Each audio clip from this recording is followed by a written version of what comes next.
So it gives me great pleasure to introduce your final panel for the morning, which is marketing and social media. Your moderator is Jose Quinones from the city of Socorro. Mr. Quinones currently heads up the City of Socorro's economic recovery efforts, directing all small business and entrepreneurial programs and services. He also leads its business attraction and expansion programs, is creating a new foreign trade zone authority in Socorro, Texas. Jose also has his consulting business called EP Global Consulting that serves private clients with site selection and foreign trade zone advisory. Jose has led or been a part of economic development in El Paso for the past 28 years, participating in projects totaling over $400 million investment, creating over 1,200 jobs. Some of his past titles include Director of Economic Development for the County of El Paso, Foreign Trade Zone Manager with the City of El Paso, and Redevelopment Coordinator also with the City of El Paso. Ladies and gentlemen, Mr. Jose Quinones.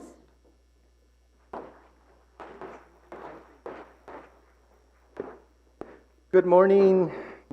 Good morning, guests of this Governor's Summit. I want to thank, first of all, the organizers, Texas Governor's Office, Texas Workers' Compensation, Workers Commission for making this event possible. And also, I also like to thank Horizon City Economic Development for inviting me to be moderating this session.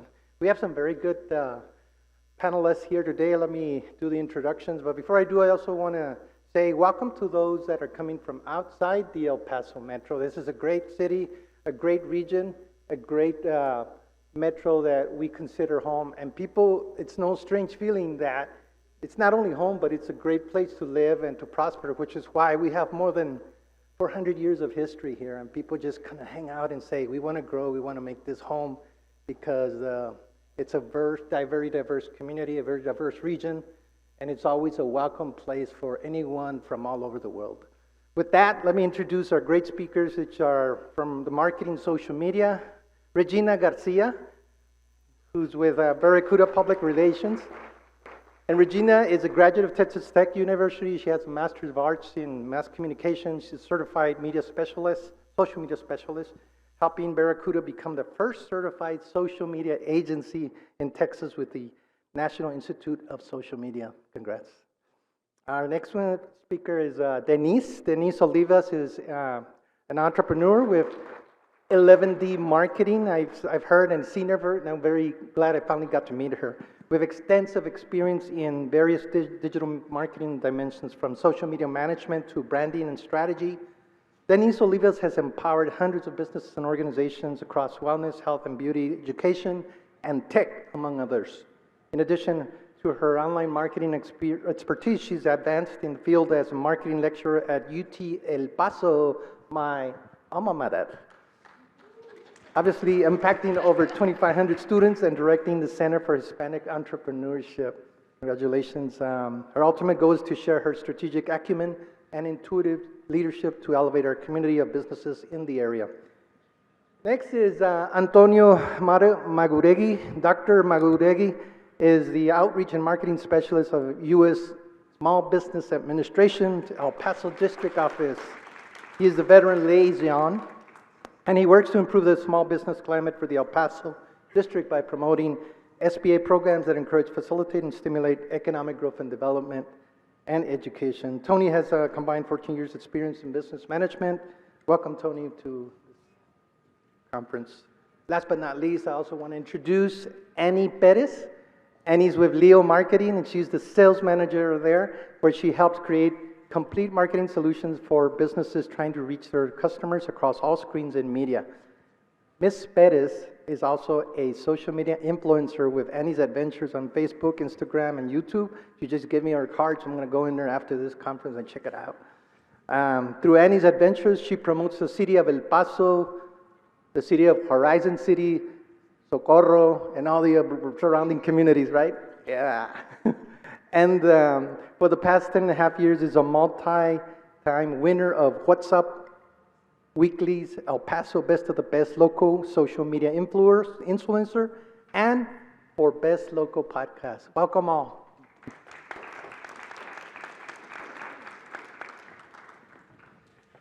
So, okay, our first question we have for our speakers is, What are the best practices you would recommend a small business when beginning digital marketing? And I like to start with my person to my left here right away instead of jumping around. Yeah. It's on. Okay, perfect. I think first things first. I know with small businesses, running challenges of not only running a business, but also doing like the operations, or earlier when we mentioned that sometimes you wear multiple hats within a business, from doing the toilet paper to supplying everything else. But I think one of the biggest things where to start, not only within marketing, but also understanding what marketing is. So essentially, some things that I would like to point out with best practices when you're beginning is to really, identify your target audience. I think would probably be a big one. I also would say, understand your business goals. Really developing SMART goals that are very specific, achievable, measurable, relevant, and time-bound can also help you in achieving your marketing efforts. But also, talking about your target audience, from demographics to interests to really developing a buyer persona based off what products and services you offer as a business, is also helpful. And lastly, or just to add a few more, incorporating paid and organic services, within the platforms. Organically, if you do develop great high quality content, which is another best practice, that can also help your business. And then also to really being consistent with your online presence can also have an impact on the type of marketing that you place for your business as well. Thank you, Regina. Denise.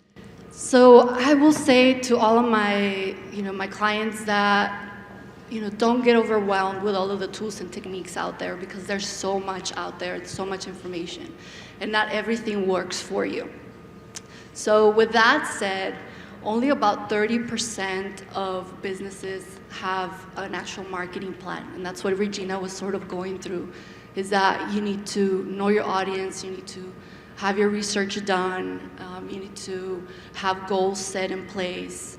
And it doesn't have to be a very long plan, but at least have something written down, because this is your roadmap to creating success. And so if you don't know where you're going, then you're gonna be looking at all of these different types of marketing tools and techniques that are gonna confuse you, and they're not gonna let you advance. So what Regina said was right on point. You have to have that plan. And you also have to just kind of get on the bike. You have to ride the bike and start with something. Many times as a small business owner, you don't know where to begin, as you mentioned. And so you can try something very small. You can get on social media.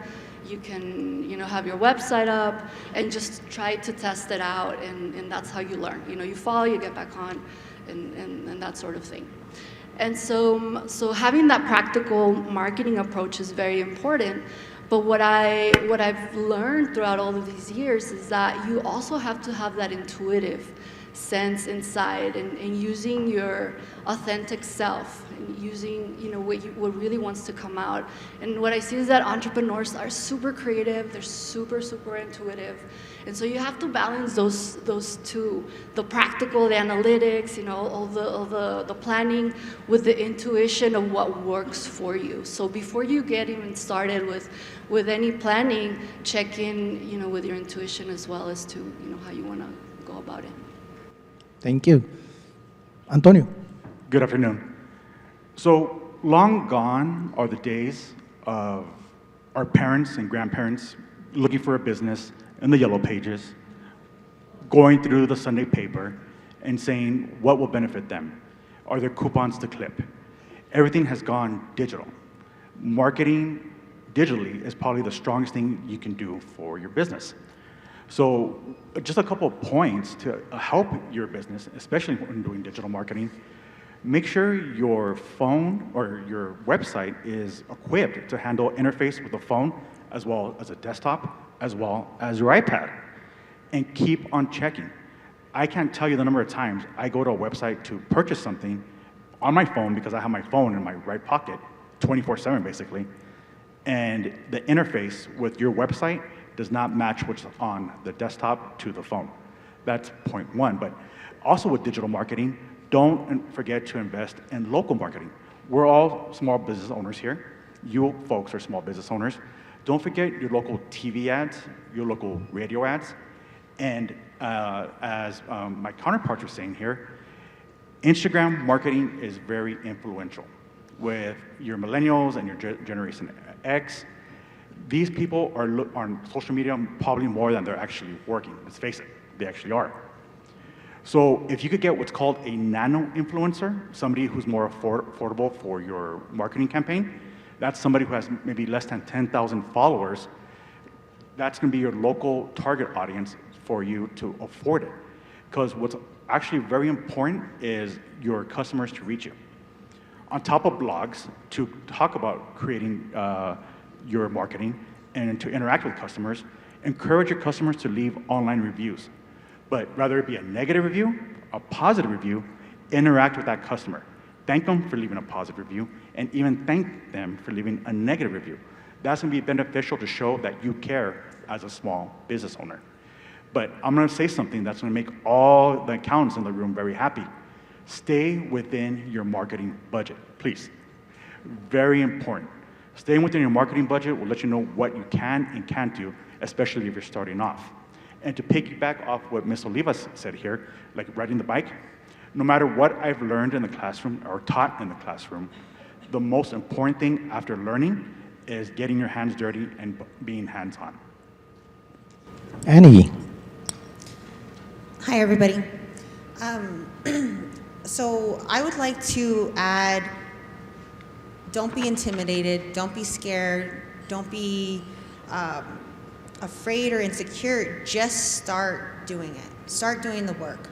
No one else is gonna do it for you when you're starting, right? You have to take on all the hats and just start it.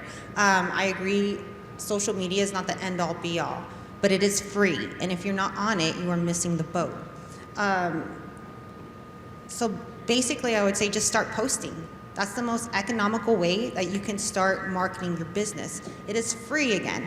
Again, you know, Mark Zuckerberg realizes what he has, which is why he has paid posts. You can do boost posts, you can do sponsored posts, and they both have different ways that they work, but start doing them. Otherwise, when you're just posting organically, it's super important. Do that at first. You're gonna get a bigger reach, you know, but then you eventually want to start doing those paid posts, because with just doing organic posts, you're just monitoring and managing a page. When you start doing those paid posts, you're really starting to play the game. And this is where we have to outcompete, you know, the other person out there, right? We have to do better than what they're doing. We have to be out there more. So I would go on and recommend just start doing it.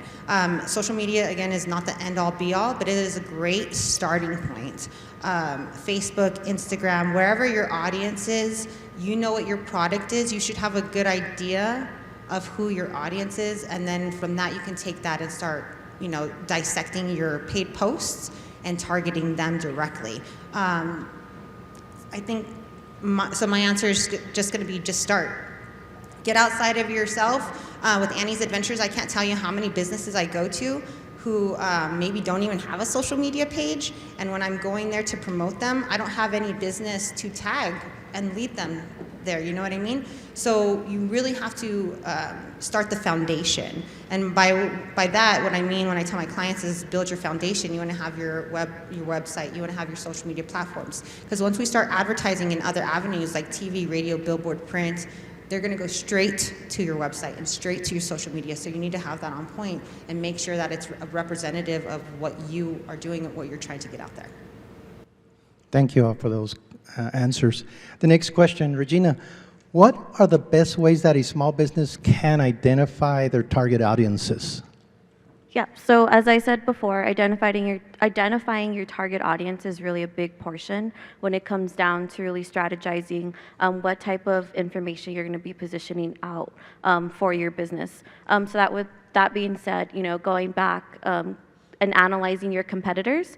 This means kind of doing an industry analysis of competitors within your industry that either sell the same product you sell or even, you know, the same type of service that you provide. Really checking in on them locally and regionally can really hone in not only on what they're posting, so you can kind of get a feel, kind of build that creative base, but also learn more about them. And also too, can kind of teach you of, you know, they did this we probably shouldn't do that.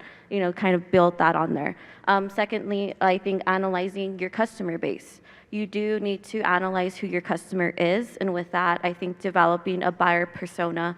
Again, whatever you're selling, whatever you're providing, you really need to understand who is your customer. Because if you're reaching, 18 to 65, that's a large customer base that's very broad. So you really need to make sure that you're very specific, not only in who your customer is, but also, their purchasing positions. Their socioeconomic level is also very important. If your product is very expensive and you see that your target audience, is below the medium, they're not going to be purchasing your product. So really understanding the buyer persona, the buyer intent, I guess I would say, is to really analyze that as well.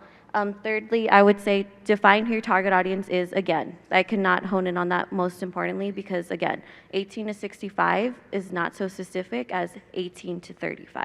It's very small, especially if you're providing products here locally. Within El Paso, Texas, I believe the audience is about 800,000. It continues to grow. So really identifying who the buyer is within the target market can really help you. And then lastly, again, utilizing the resources available to you. There are resources out there that can help you not only define who your target audience is, but also allow you to really listen to what's being said about your industry that you're in. So really social listening is what it's called. So I think really looking for resources, like Hootsuite, that can really provide you with social listening so you can really hone in on what people are not only saying about your industry, but even about, the products that you offer. Looking up hashtags within your industry is also something too that you can investigate, can really help you identify your target audience. Great, thank you. Denise? I think Regina took everything I was going to say. So small businesses usually don't know who their target audience is unless you've worked in that industry before in another business, and then now you're starting your business. You have a little bit more of information. And so one of the things you could do is use that information, that knowledge that you have from your previous work to help you develop your audience. But going deeper into what Regina mentioned in terms of looking at who's your audience already on your social media platforms, looking at the analytics to see who's already clicking on your content, it could be very helpful and can give you a lot of insight into who you're really attracting with your content and your services, because many times small businesses don't know who their audiences are. They just say, well, we think this is it. And so one of the things I tell business owners is to trial and error is really important, to just try, put out your service out there, put your content out there and see if you're really hitting your target. And so if you're not, that means that either you have to shift to a new audience or you have to reshape your service, your product, your service, your content to fit that market. And another thing I would say is that sometimes I see businesses that have, some very small businesses that have like 6 different personas, like different markets. And I'm thinking, you don't have the budget to promote to all of these different people. So try to start with maybe 1 to 3 audiences that you can actually serve really well, and test out if that's actually your audience. And so that's really important to do. Another thing you could do is, ask your customers, survey them, ask for a little bit of their time, talk to them, observe them, and see what they like. What is their behavior, when they come into your store, or when they go into your website. It feels like maybe you're being a little stalker, but you're not. You just really want to know more. You want to know more about your business. So I really think Regina came up with a really good list of things you can do. And to expand on the persona, I would even say that writing a little story about who that person is, writing, imagining that it's Annie, she's a professional, she works in marketing, and she has a dog, and just picturing and writing down the story of who your ideal audience is, and posting it and somewhere can help you to create that content and the services to cater to Annie. And so that's one of the things that has helped me a lot when I'm reaching out to when I'm developing my audiences. Antonio. Regina stole my homework too. But to elaborate off what the ladies already said, conduct customer interviews. Why are your customers buying your product? Are they happy with the product? And if you have varied other products for sale, why aren't they buying the other products you have for sale? That's one thing I would do. But also do market trend analysis, meaning before I go into the small business world and then get into it with the arena of other small business owners, is there a gap I can fill that'll be profitable for my company? Because bottom line is going to be your bottom dollar. Am I going to be marketable? Nobody gets into business for the sake of getting into business to lose money. That's point number 2. Point number 3 is Google Analytics. Google Analytics will help you measure what your customers' data. What do your customers like to do? What do they trend on? What do they engage with the most? And maybe market your products and services to them so you can gain a wider customer base. But also, as the lady said, look at what your competitors are doing. Now, they both gave great answers, but be a secret shopper for your competitor. Meaning, if you're selling burgers, go to the burger place down the street and order what they have, taste what they have, and then experience their customer service. See what you like, see what you don't like, and see how you can expand your business based on what they're doing so you can be competitive and hopefully drive them out of the market. Just kidding. Hopefully join them in the market. Thank you. I would also agree with the Google Analytics, but to add to that, I would also recommend the dashboard on social media. It's a free tool on the free platform that they offer you for free. It'll tell you the back end on like what's the better hours and times and age demographic. You can look who's liking your post that you're putting out there now and determine yourself, like, is it heavy on female, male, age demographic, are these a bunch of moms? And to some points, when you're opening a business, I feel like you would know a little bit about who your target audience is for the items you're selling. You know what I mean? If we're selling cupcakes, or if we're selling wings, or a lawyer service, there are different ways to target those audiences. Another way to learn more about your audience would be to conduct A and B testing. Basically, I'm going to run this ad on this way and then switch it up and see what performs better, right? Or maybe focus groups, if you guys can do a focus group. And it doesn't have to be a paid focus group at first. We all have friends and families that we can utilize, right? So we can go on and, hey guys, come on over. We're going to ask some questions and see how you guys reply. There's different ways to gather this information and then utilize it in more direct form of targeting, which social media is the most direct form of targeting out there, right? So if I throw my ad on TV, radio, billboard, print, or streaming platforms, I'm hoping the small percentage of people that need it will see it and then utilize it. We're on social media and we're doing paid posts, we can be more specific with our targeting. We can target competitors' pages, we can target income, age demographic, male, female, zip codes, all kinds of different ways that we just can't on traditional marketing. And like I mentioned earlier, it's not the end-all be-all, but it is a wonderful place to start and gathering that information, which will also help you later on when you're starting to play the traditional marketing game as well. Thank you. The next question, how can a small business measure the success of their marketing efforts, and what metrics should a business be monitoring to increase conversions? Me? Sure. I'm going to use my favorite acronym, ROI. That's return on investment. Return on investment lets you know if your marketing campaign is successful. But there's also measurables within your return on investment to see if your marketing campaign is successful.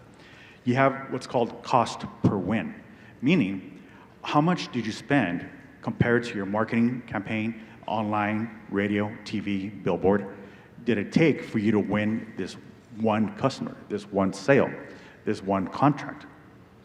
Cost per lead. How much is it costing you to send out leads, to develop new business, drum up new customers, and to get people through your front door into your factory or to contact you via social media platforms? You also have customer lifetime value. If you have a faithful customer, and based on how much they're buying, how much they're spending throughout a year, how long does it look like they'll be a faithful customer, and how can we get them to engage more for them to purchase more of your product? Cost per acquisition. How much is it costing me to gain new customers? And I don't want to steal the lady's answers if it falls within the realm of answers, but return on investment is a great acronym, but all those bullet points that I just pointed out and read out loud, or stated out loud anyways, is going to fall within those guidelines and measurables on how successful your company is going to be. Okay, whoever's next. I'll go ahead and kind of go off of that. I think a business can really analyze their success within their marketing realm by really honing in, on the SMART goals that they developed firsthand. An example of a SMART goal, if this is a SMART goal for a small business, is, increase of website traffic by 30% by Q3. Again, being specific, being achievable, being measurable, being relevant, being time-bound. With that being said, I think going back and looking at the amount of sessions that your landing page had within the month can really shed light on who was visiting that landing page. And if you see that there was like a negative impact on it, then you know that you need to optimize that landing page for better usage. Or if it's, one of your goals is to get more views on your videos. I really think looking on any platform, whether organically posted or even paid, the platforms do allow you to view how well it did. So for video views, it would be, cost per through play. How much did it cost for an individual to watch your video, either 15 seconds or all the way through, and also to how many individuals actually viewed your video can also be very helpful. That's really helpful. Want to jump in? I'll jump in. So it all depends on your goals. Obviously, they mentioned that before, but I would challenge you to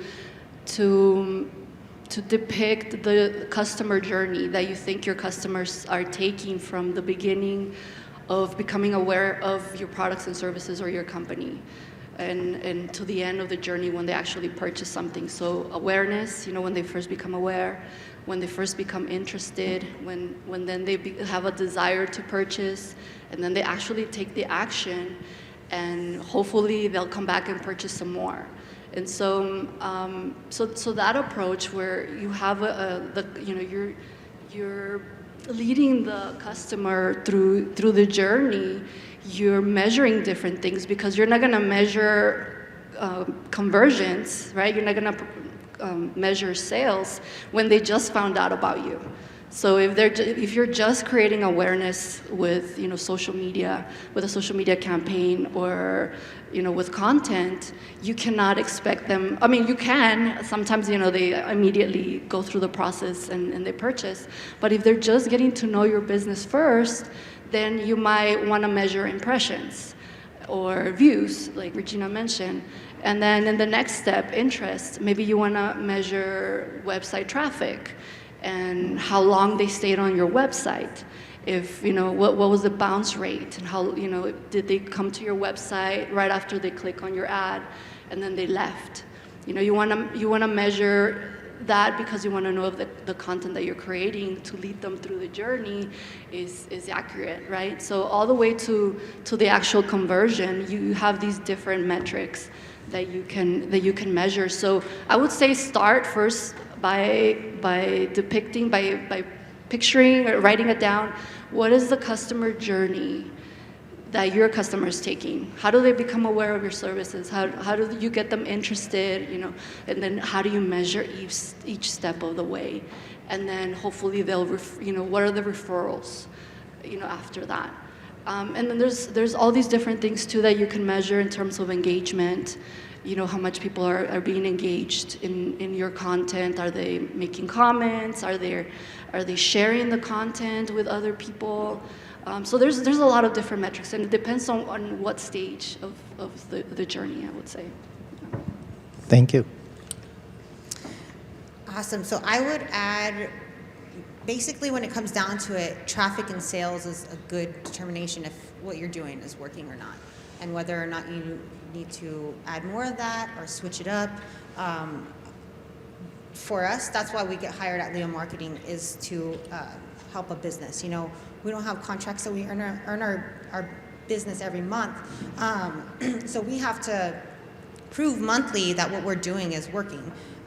Again, you have the dashboards on the back end that can show you results, the click-through rates, how long are they watching videos. All this will help determine the type of content that you need to be putting out there for a more successful campaign. Also, you know, how is your perceived value? Top mind awareness, high-level production, outmarket the competitor. All these things are things that you want to make sure that you're hitting while answering, you know, how is our success going? For example, we have Wing Daddy Sauce House. They started with one location here in El Paso. We help them with their marketing in Austin, San Antonio, Dallas, Houston, Mexico, and oncoming locations. And they're local, you know, but we have the perceived value that they're a bigger company, which they became. They started with us with one location, but they didn't start with the budget that they have now, okay? So you grow as your marketing grows as your budget grows and your business grows.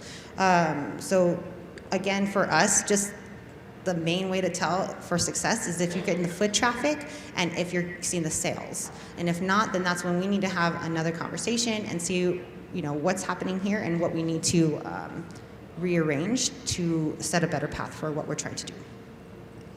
Okay, our last question, and I'll ask the panelists to jump in as soon as they want to. What are the biggest trends in digital marketing today? I'll go ahead and start before Regina takes my answers. So I'm going to start off with a small, short story. I promise I won't bore you. About 5.5, 6 years ago, my sister calls me saying, "Your niece is driving me up the wall." She's about a 7-year-old. I go, "Why is that?" "She wants a TikTok."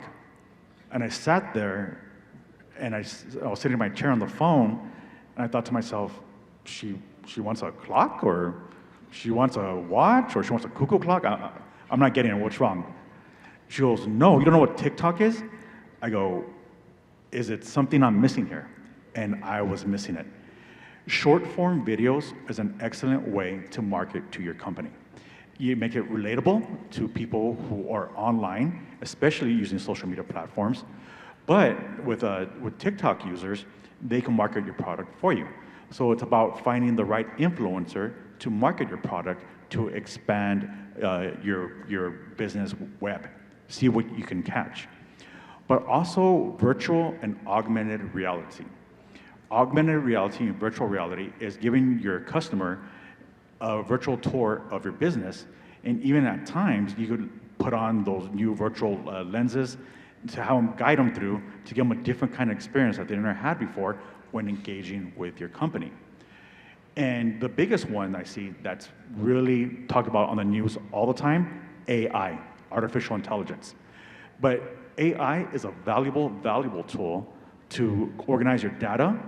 But what people have, and I got caught with it because I actually thought I was speaking to not speaking, but messaging with a human being online, and I'm sending out sentences, and it was an AI chatbot telling me, "Okay, this is beyond what I could go ahead and help you with. Let me get you a customer service rep." I go, "Wait a minute, wasn't I just speaking and writing with a customer service rep or a representative?" No, it was AI doing it.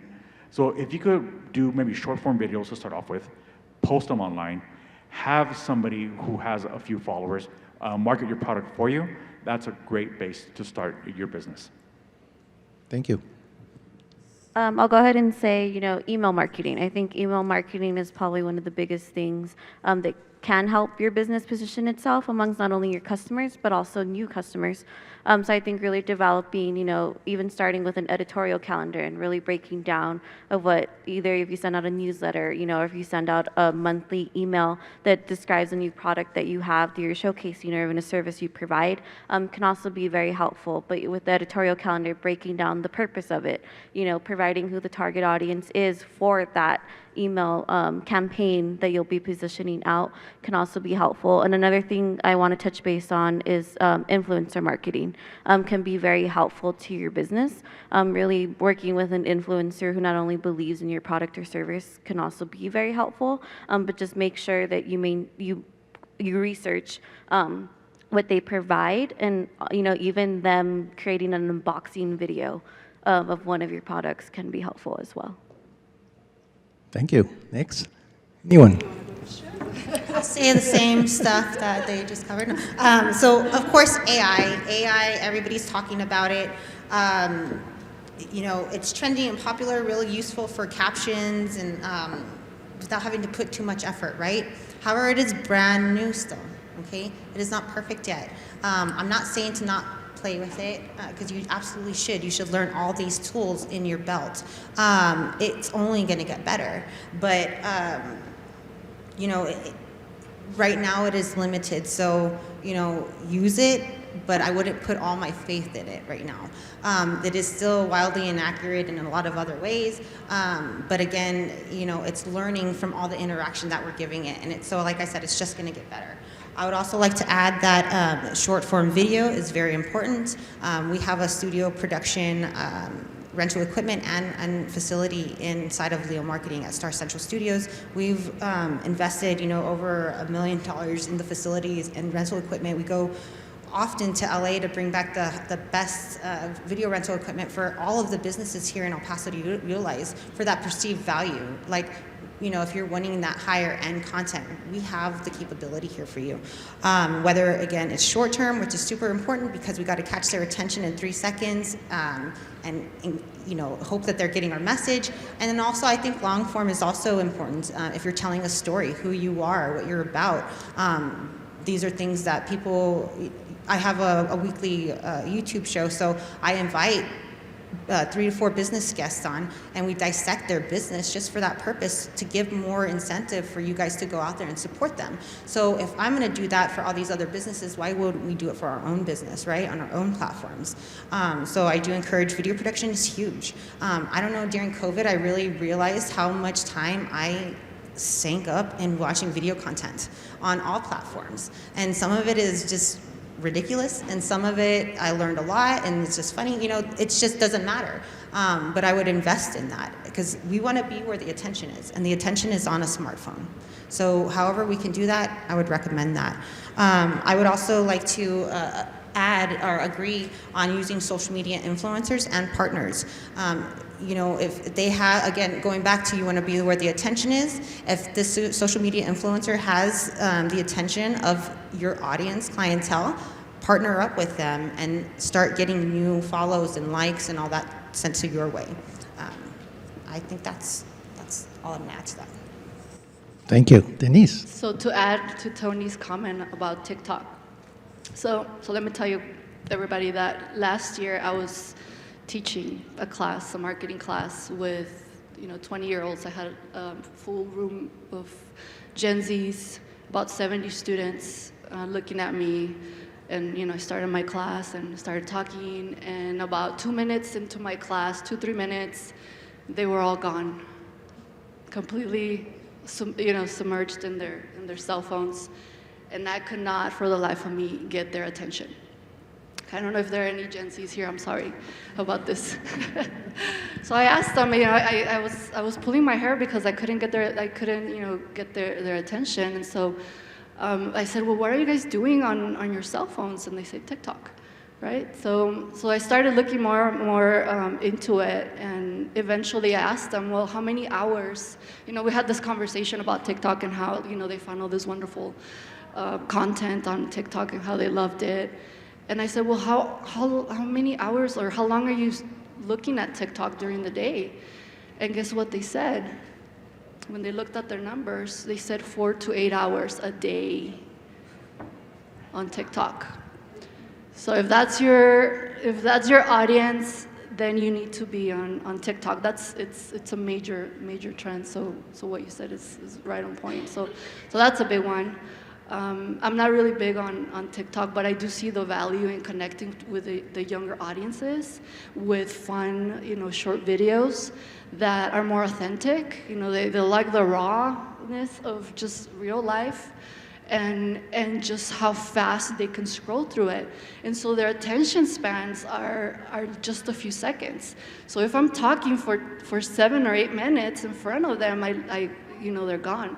But if you can reach them through the phone, through TikTok, then you got their attention for those 7 to 10 seconds. So that's a big trend that I see. And I agree with the panel here. AI is really big, I think. For small businesses who have little to no resources, let's say that you don't have somebody to create content for you, and that's something that we talked about before, Annie, you mentioned that. AI, ChatGPT can help you in just a few minutes to get you that content so that you can consistently post on social media or on your website. It's not perfect. It doesn't sound completely like you, but you can make those tweaks to make it sound more like your business. And I would say that influencers are, everybody said influencers, that's a big one. There's an influencer here, I don't know if you guys know her, I think her name is Leslie. She has a show called Let's Do Makeup. She has millions of followers around the country and she makes millions of dollars.